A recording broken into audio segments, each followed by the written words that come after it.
Olá, alunos do Colégio Militar, alunas do Colégio Militar, né? Eu me chamo Sulene Maria Cunha e estou aqui em mais um momento com vocês para a gente continuar trabalhando o modernismo brasileiro, tá?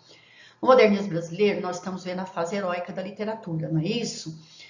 Na videoaula anterior, nós trabalhamos dois escritores com vocês, o Mário de Andrade e o Oswald de Andrade, tá certo? E hoje nós vamos trabalhar Manuel Bandeira e Alcântara Machado. Tá? Nós terminamos hoje essa sequência didática número 4, tá bom? Esse assunto, pessoal, está aqui no capítulo 28 do livro didático de vocês, tá? Começa na página 423 e vai até a página 435, tá? Bom, uma dica. Pessoal, leia esse assunto no livro didático, por favor, tá? Sublinhe as ideias mais importantes, faça um esquema, ou um resumo, ou um mapa mental deste assunto, para ficar mais fácil para vocês estudarem, tá? Claro, pessoal, a videoaula ajuda? Claro, ajuda. Os slides também? Sim. Mas a leitura do capítulo do livro te traz informações que muitas vezes não colocamos na videoaula ou muitas vezes não colocamos aqui nos slides. Daí a importância, né, da leitura do capítulo, tá bom? Então, fica aí a dica. Vamos lá, vamos começar nossa aula. Na aula de hoje, nós vamos falar sobre Manuel Bandeira e sobre Alcântara Machado, tá? Então, eu vou falar um pouquinho do Manuel Bandeira. Pessoal, Manuel Bandeira, ele nasceu em Recife e foi embora para o Rio de Janeiro. Tá? Ele não participou diretamente da Semana de Arte Moderna, até mesmo porque ele estava no Rio. Mas ele fez um poema que é uma paródia de um outro poema do Olavo Bilac, poeta parnasiano. E nesse poema do Manuel Bandeira, Os Sapos, ele critica os poetas parnasianos, assim como ele critica, tá, a forma de como é produzida as poesias parnasianas. Aquela preocupação com o aspecto formal. Aquela busca de palavras esdrúxulas que são colocadas na poesia parnasiana. A busca pela rigidez da forma. Tá? Então, o poema Os Sapos faz uma crítica a isso daí. E esse poema, ele foi lido, né, na segunda noite da Semana de Arte Moderna por Ronald Carvalho. E, né, produziu um efeito, porque o que a semana propunha era exatamente isso, né? Romper com a literatura acadêmica. Bom, o Manuel Bandeira, a vida toda ele foi doente, né? Ele tinha problema nos pulmões, né? Tinha tuberculose, e ele buscou tratamento na Suíça, ele também foi para o interior de Minas Gerais, na tentativa de buscar um lugar onde tivesse um clima mais saudável, né? Para que ele pudesse melhorar a sua condição de saúde. Tá? Ele viveu a vida toda sozinho, não se casou, segundo ele, não teve mulheres, não amou como ele queria amar, assim como os jovens do tempo dele, não é? E ficou recluso, né, na sua vida normal, mas recluso, sem levar em consideração a sua juventude, tá? Pela doença. E outra coisa, o Manuel Bandeira, ele não começa o poeta parnasiano, modernista, né? Ele começa com poemas parnásio simbolista. Depois, então, vai amadurecendo e vai evoluindo, né? E assimilando as características da fase heróica, tá bom? Então, eu coloquei aqui para vocês um outro slide, né? Que Manuel Bandeira nasce em 1886 e morre em 1968. Eu queria até comentar com vocês o seguinte: é engraçado, né? Manuel Bandeira, ele lutou a vida toda em busca do tratamento para a tuberculose e não conseguiu. E ele, por ironia do destino, ele não morre com a doença dele, ele já morre já idoso, 84 anos, né? E ele morre de uma hemorragia estomacal, ou seja, teve uma úlcera que estourou e acabou falecendo, tá? Bom, o Manuel Bandeira iniciou sua produção literária com traços parnasiano e simbolista. Então, aqui, ele publica um livro em 1917, chamado A Cinza das Horas, e um outro livro em 1919, chamado Carnaval, onde nestas obras você tem estes poemas com característica parnasiana simbolista, tá? Em 1930, Manuel Bandeira publica um livro chamado Libertinagem, e aí sim, tá? A fase de maturidade do Manuel Bandeira, tá? Em assimilar todas as características da poesia modernista, como, por exemplo, os versos brancos, versos livres, temas do cotidiano, tom prosaico, palavras em liberdade, linguagem coloquial, tá? Então, todo esse conjunto de características, né, foi assimilado pelo Manuel Bandeira e depois, em 1930, o livro Libertinagem traz esse conjunto, né, de poemas com essas características. Em 1917, ele publica A Cinza das Horas, isso é aqui em cima, não é? Início da sua produção literária, tá? Em 1917. Aqui, quando eu digo aqui que nessas poesias a melancolia mostra-se muito em função da doença do poeta, não é? Eu já comentei com vocês no slide anterior, não é? A delicadeza, não é, de vida que teve, pela qual passou o nosso poeta. O Manuel Bandeira escreveu crônicas, ele escreveu crítica literária, crítica musical, crítica de cinema e de artes plásticas. O Manuel Bandeira, ele foi tradutor e também professor de literatura em escola pública, tá, pessoal? O poeta filiou-se ao modernismo e também produziu poema concretista. Pessoal, poema concretista aqui, tá? Vocês ainda vão estudar lá no final do ano de 2021, tá? O concretismo foi um movimento, né, literário, liderado por Haroldo de Campos e por Décio Pignatari, em que a poesia não era feita em versos, tá? A poesia ela era feita assim, pelo aproveitamento do espaço na folha, pela sonoridade, pelo conjunto de palavras significativas ali dentro do texto. Era mais um poema ligado às artes plásticas do que propriamente à literatura, que é o desenvolvimento das ideias em palavra. A gente chama os poemas do concretismo de verbe, voco, visual. Verbo que trabalha a palavra, voco trabalha a sonoridade e visual porque trabalha, né, o conjunto, né, de texto na folha, tá bom? Então é isso. Então o Manuel Bandeira acaba que antes mesmo do concretismo, ele um pouco antes e depois também do concretismo, ele acaba escrevendo poesias nesse estilo. Vamos falar de temática da obra do Manuel Bandeira. Olha, reflexões. Eu vou falar só os elementos que nos leva ao romantismo, tá? Quando nós falamos de reflexão existencial, solidão, amor, vida, natureza, paixão pela vida, parece que esses elementos nos levam à poesia romântica. E daí vocês se perguntam, mas Manuel Bandeira também teve tendência romântica em seus poemas? Tá?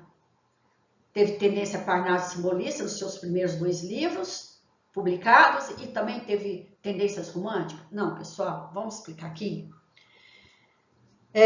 O Manuel Bandeira, quando ele trata dessas temáticas em seu poema, ele trata com um toque bem modernista. Ele não fala do amor, da vida, né, da existência, de uma forma piegas, com um sentimento exacerbado, né, com uma questão da idealização. Tá? Ele não faz isso. Ele fala desses temas, mas ele consegue inserir esses temas numa percepção muito moderna. Eu vou analisar com vocês ainda, aqui nessa aula de hoje, um poema chamado Teresa, e vou mostrar para vocês como o Manuel Bandeira trabalha essa questão dentro dos seus poemas, tá bom? Então está aí a temática, né, do Manuel Bandeira. Nós vamos lendo e vamos conhecendo. E aí eu coloquei para vocês as 3 fases, tá, da poesia do Manuel Bandeira. Alguns estudiosos da literatura dizem que é possível pegar todo o conjunto de obras do Manuel Bandeira e dividir em 3 fases. A primeira fase, né, ele traz à sua poesia elementos marcantes da tradição parnasa simbolista. Tá? Na segunda fase, você já tem um poeta maduro, tá? Um poeta que assimila, né, por completo as características divulgadas aí na fase heróica. Né? Você tem um poeta já despojado, ao mesmo tempo humilde e delicado, mas que trata dos temas até certo ponto trazendo uma ironia, valoriza aquilo que é banal, a poética do cotidiano, não é? Faz dos dados da realidade poesia. E, por fim, na terceira fase dele, você já tem um poeta escrevendo com alguns com alguns princípios estéticos clássicos. Né? Por um lado, você tem alguma experimentação na sua poesia, por outro lado, você tem também uns princípios clássicos, tá bom? Então, seria as 3 fases da produção literária do Manuel Bandeira. Tá. E aqui eu coloquei para vocês 2 textos, depois nós vamos analisar mais, tá? Texto 1 e texto 2, para a gente ler. E, pessoal, eu gosto muito do Manuel Bandeira. Tá? Eu acho esse poeta, assim, sensacional. Até porque eu me identifico em muitas das suas poesias. Tá? Me identifico muito. Vamos ver, gente, como ele fala do amor aqui nesse poema Teresa. Olha só. São 3 encontros que a persona lírica tem com a Teresa. Você vai ter um encontro meio que irônico da persona lírica com essa mulher, né? Num segundo encontro, você já vai ter uma leitura mais de alma, persona lírica lendo a alma dessa mulher. E no terceiro encontro, né, o desejo concretizado. Tá? Então vamos lá? Teresa. A primeira vez que eu vi Teresa, achei que ela tinha pernas estúpidas. Achei também que a cara parecia uma perna.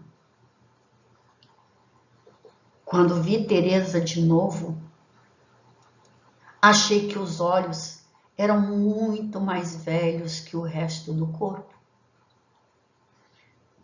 Os olhos nasceram e ficaram 10 anos esperando que o resto do corpo nascesse. Ai, da terceira vez que eu vi Teresa, Terceira vez, não vi mais nada. Os céus se misturaram com a terra e o Espírito de Deus voltou a se mover sobre a face das águas.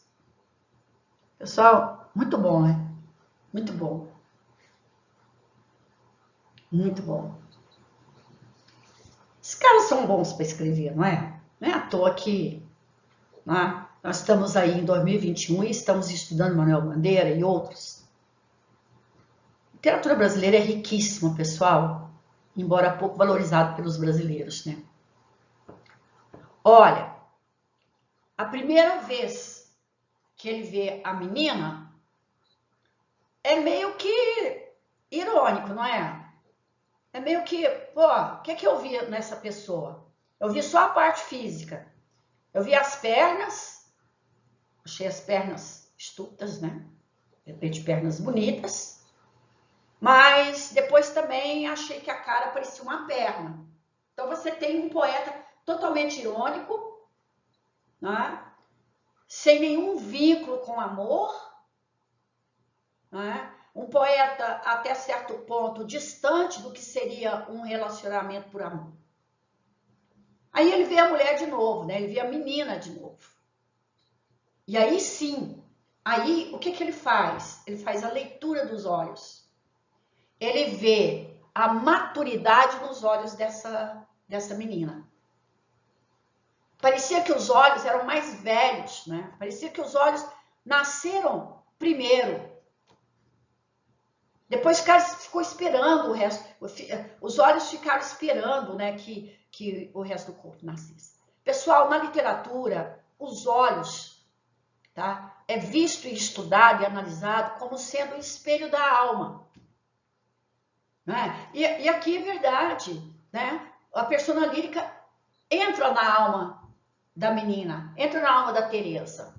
Ora, se apaixonou, pessoal.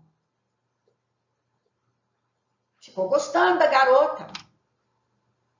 E daí, da terceira vez, acontece, tá, a concretização, de fato, né, dessa relação entre a persona lírica e Teresa. Ele não viu mais nada quando esteve com essa menina na terceira vez. Tudo se misturou, céu e terra. E aí tem uma retomada aí de uma parte bíblica, que ele diz, e o Espírito de Deus, assim como lá na Bíblia, aqui, eu com Teresa, voltou, né, a se mover sobre a face das águas. Pô, pessoal, vem cá, é ou não é fantástico? Sei lá, tô falando isso para vocês, né? Tem gente que gosta... Eu gosto de literatura, né? Eu sou meio suspeita aí para dizer para vocês, mas eu queria contagiar vocês com tudo isso, pessoal.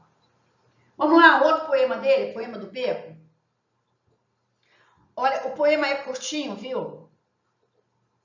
Bom, voltando aqui no poema da Teresa, você tem versos livres e versos brancos, você tem ironia, né? Aqui, entre parênteses, os olhos nasceram, ficaram 10 anos esperando que o resto do corpo nascesse. Você tem a percepção do poeta, aquilo que está no seu, né, nos seus pensamentos, tá? E você tem, né, uma visão do amor distante do espírito romântico, né, pessoal?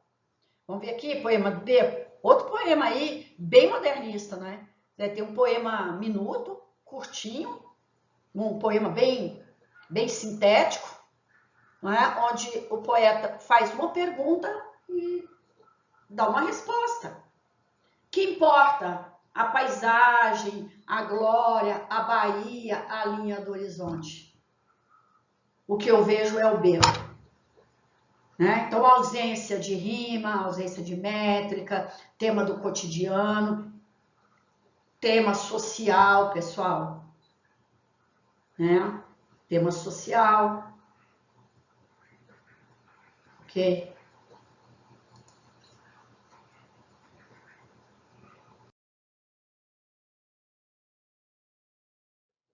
Mais 2 textos aí para vocês. Como eu disse para vocês que o Manuel Bandeira, ele foi doentinho, né? Fazia tratamento, teve altos e baixos aí, provavelmente ao longo da sua vida, né, com esse problema dos pulmões. E eu disse para vocês que o Manuel Bandeira, ele apresenta ironia em alguns de seus poemas. E aqui nós temos uma ironia, porque é o Manuel Bandeira brincando com a sua própria saúde. Então, vamos ver aqui, pneumotórax. Esse poema já caiu em prova de vestibular da UNB, tá?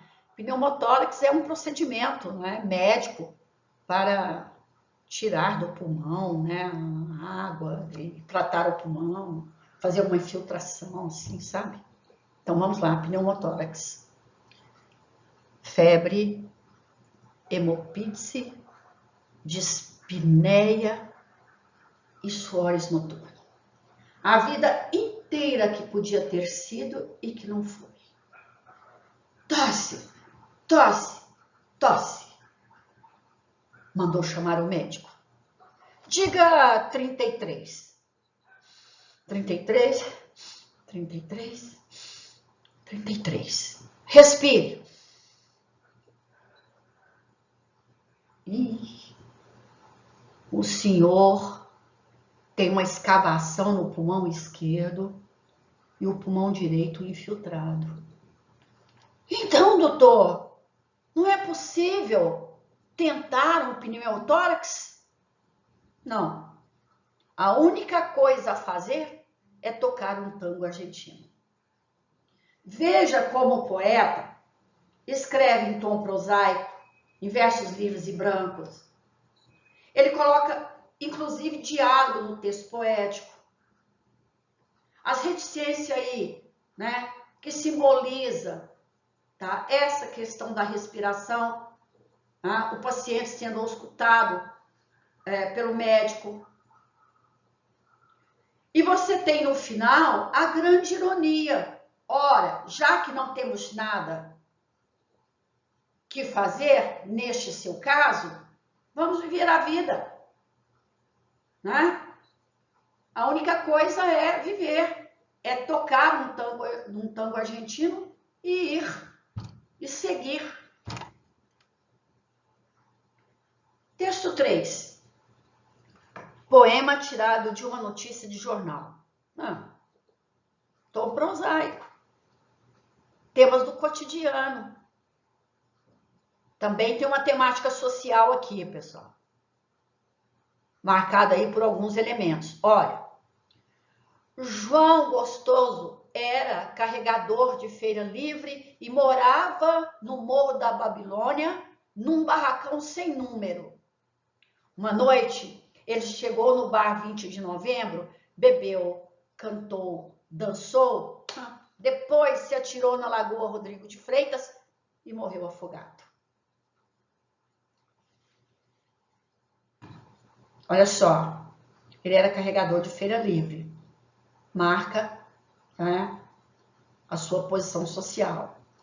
Ele morava no Morro da Babilônia e num barracão sem número. Bom, há no poema versos brancos e livres, mas nós temos nos versos bebeu, cantou, dançou, rimas e são versos de sílabo. Então, ele não é de todo verso livre, tá? E depois vem a ironia, né? Nessa questão de análise social. Ora, não tinha mais nada que fazer. Bebeu, cantou, dançou e depois? Depois a morte. Para quem? Para esses que moram num barracão sem número, no Morro da Babilônia. Beleza, pessoal?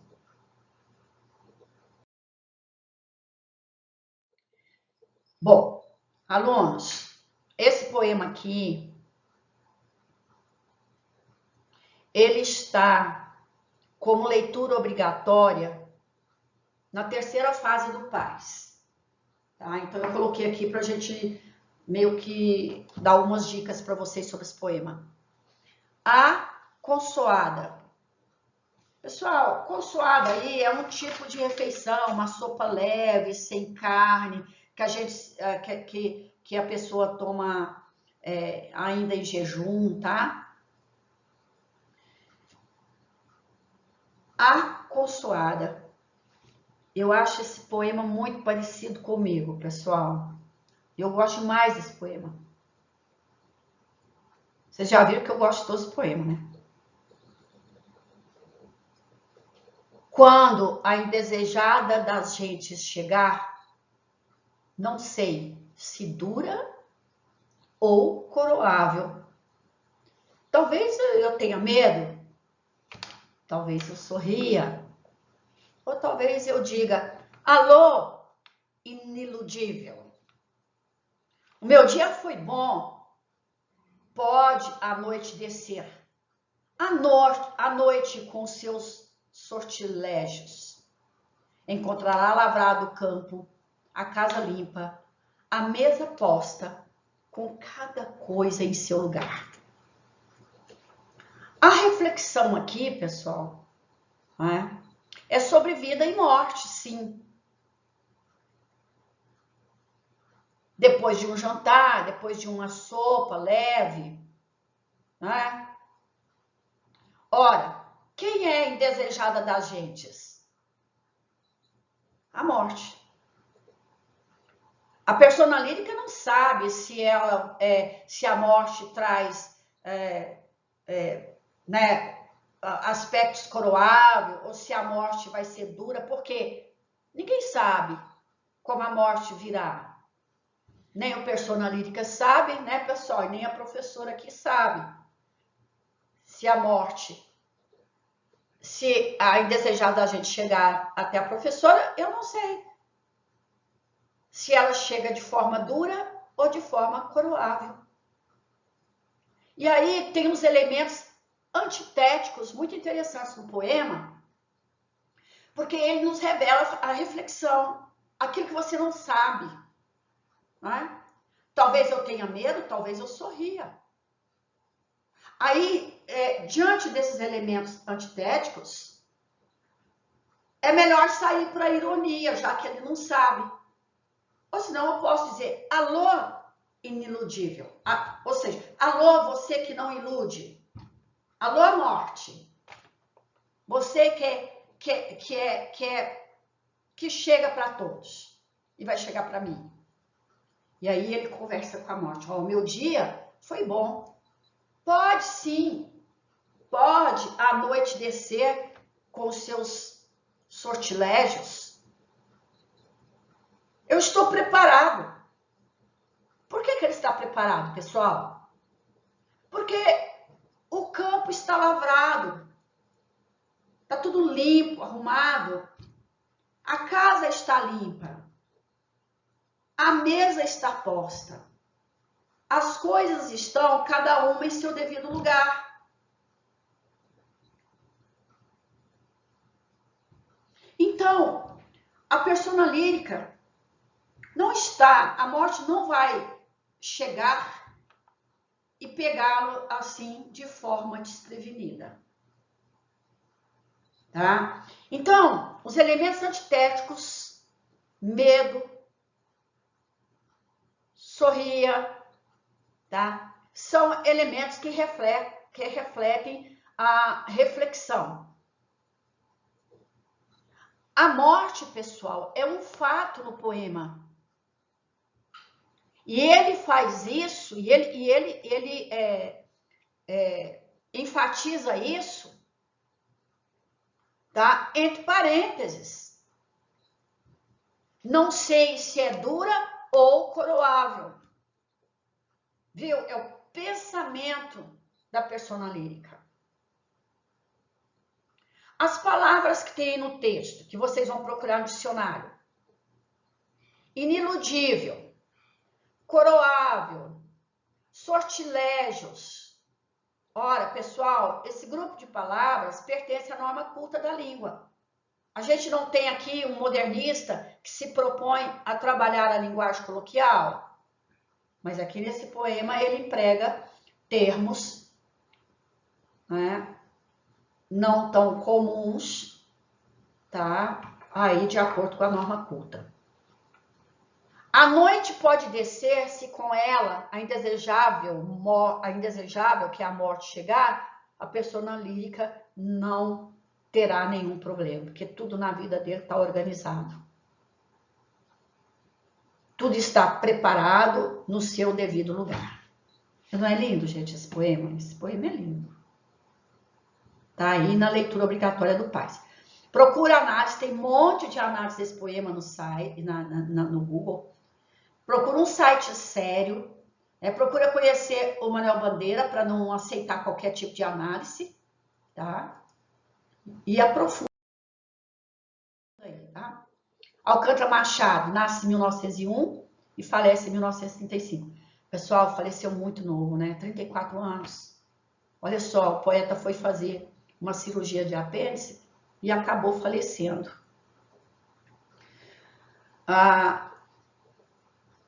Ele fez o curso de Direito, tá? Mas não terminou, né? Não, terminou o curso de Direito. Ele fez o curso de Direito, terminou sim, só que ele não seguiu a profissão, tá? Ele participou das revistas Terra Roxa, Outras Terras, a revista Antropofagia e a revista Nova. Era amigo do Oswald de Andrade, tá? Andava muito com o Oswald, discutia muito literatura, né? Discutia muito as vanguardas, discutia muito as tendências modernistas no Brasil. O seu método é um método experimental, tá? Nas suas narrativas, mas sem perder o traço psicológico. Com 19 anos, ele vai trabalhar num jornal, tá? Como jornalista, e em 1924 ele chega ao cargo de redator-chefe do Jornal do Comércio. Ao ler os textos de Alcântara Machado, por exemplo, Braz, Bexiga e Barra Funda, né, que é um livro que eu já li, a gente percebe como as crônicas apresentam uma linguagem objetiva, concisa e popular. Talvez seja porque, como ele era jornalista, né, escreveu para o jornal, então essa forma de escrever faz parte das produções literárias dele. As narrativas são narrativas curtas e narrativas dinâmicas. Eu coloquei para vocês aqui, né, a produção literária, né, do Alcântara Machado. Botei por ordem aqui, ó, 1926, publicação de Paté Baby, que são crônicas de viagem. Em 1927, ele escreve Braz, Bexiga e Barra Funda, que são crônicas que falam do ítalo brasileiro, né, que mora em São Paulo, né, das comunidades italianas que chegam no Brasil. E aí nas crônicas ele fala da vida dessas pessoas, da forma de viver, da presença delas no Brasil, do que elas deixam para os brasileiros e do que nós brasileiros imprimimos nelas, tá? É Laranja da China, que é um livro de contos, tá? E em 1936 se publica um livro chamado Mana Maria, mas que era um romance inacabado do escritor, né? Não deu tempo dele terminar o livro dele. E em 1940 publicam-se Cavaquinho e Saxofone, né, que é uma edição póstuma, que é uma reunião de crônicas e artigos jornalistas do Alcântara Machado. Pessoal, dando continuidade aí à nossa aula, eu queria comentar com vocês alguma coisa do livro Braz, Bexiga e Barra Funda, que é uma obra do Alcântara Machado, e um livro publicado em 1929.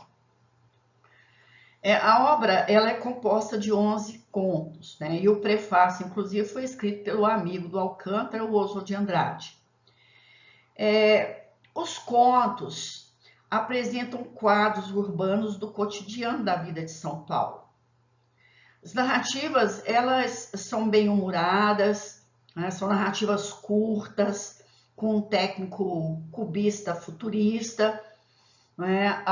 Onde temos aí uma linguagem elíptica, telegráfica, uma linguagem entrecortada, né? Com recortes justapostos. As narrativas, elas apresentam apenas os dados essenciais da vivência de seus personagens na cidade de São Paulo. E a citação de nomes de ruas, de avenidas e bairros de São Paulo valorizam o mapeamento e valorizam a impressão da cidade pela visão do leitor, né? O tempo da narrativa é um tempo cronológico e o foco narrativo é em terceira pessoa. A linguagem, ela se apresenta em discurso direto e há o relato das emoções, das tristeza e esperança dos imigrantes, no caso das personagens, que chegam no Brasil no começo do século XX. Né? As personagens, elas são planas, elas são superficiais, sem aprofundamento psicológico, exceto um conto chamado Gaetaninho, tá? Que acaba tendo um viés mais psicológico na construção dessa personagem. O estilo usado por Alcântara Machado é um estilo bem modernista, né? O que a gente chama de linguagem telegráfica, né? De linguagem elíptica, como eu disse para vocês, né? É uma técnica cubista futurista, não é uma influência aí das vanguardas europeias. Os temas dos contos giram em torno da luta dos personagens pela sobrevivência num país novo, né? Estavam então descobrindo esse país e a cultura desse país. Também há contos que falam sobre a ascensão social, a interação entre os imigrantes italianos e o povo brasileiro, e também alguns contos têm um viés de crítica social. E também um dos contos tem essa questão de que a criança, né, a personagem, ela não tem espaço e não tem atenção adequada para o seu desenvolvimento. Então, turma, o conto, ele revela as impressões de uma São Paulo imersa na experiência da imigração, que vinha modificando os trejeitos da cidade, tá? É basicamente isso que eu queria comentar com vocês. E se vocês tiverem interesse em fazer alguma leitura de algum dos contos dessa obra, essa obra está disponível em no domínio público, tá? Então, vocês podem ler se vocês tiverem interesse, tá? Então, pessoal, para terminarmos e encerrarmos a sequência didática número 4, a primeira fase do modernismo, eu deixo aqui no slide uma conclusão de tudo que falamos da fase heróica, tá? Temos algumas videoaulas e espero que vocês tenham aproveitado, né? E que vocês tenham lido este assunto no livro didático de vocês, fazendo aí ao longo da leitura um resumo ou mesmo um mapa mental. E terminamos então a sequência didática número 4, tá? A primeira fase do modernismo. E desejo a vocês muito bons estudos, desejo que vocês se saiam muito bem nas avaliações que irão fazer. E me coloco à disposição para esclarecer algum ponto que não ficou bem claro nas videoaulas.